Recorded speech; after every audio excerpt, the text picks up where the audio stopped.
morning to all, and welcome to TWEC Daily Devotion on Psalms chapter 5, verse 11, and it reads, "But let all those that put their trust in Thee rejoice.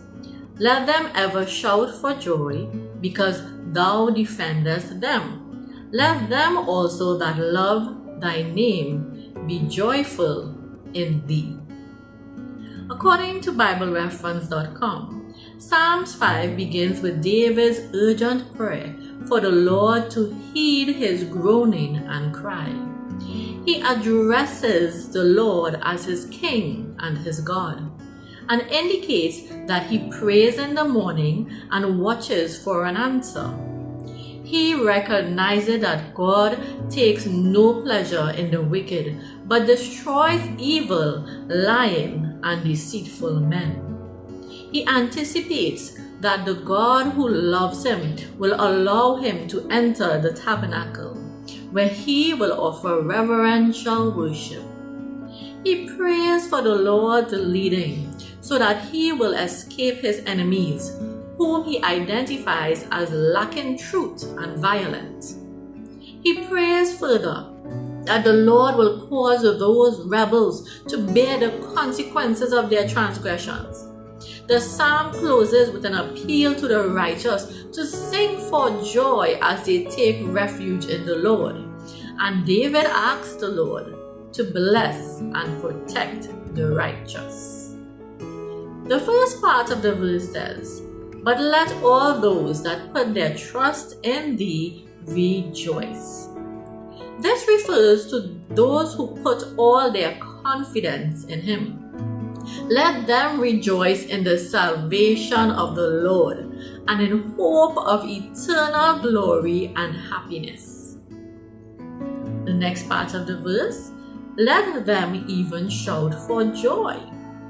That is, not only to rejoice inwardly, but express their joy externally with their voices.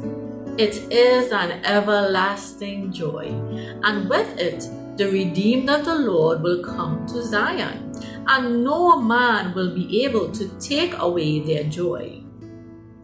"Because Thou defendest them," another part of the verse, or coverest them, "with the feathers of divine protection under the shadow of His wings, and with His hands. So God preserves His people, keeps them by His power as the apple of His eye, and is a wall of fire round about them," which is a good reason why they should rejoice and shout for joy. The other part of the verse, "Let them also that love Thy name." That is, all that put their trust in the Lord. Do they love the Lord Himself because of the perfections of His nature and the works of His hands, and for what He has done for them?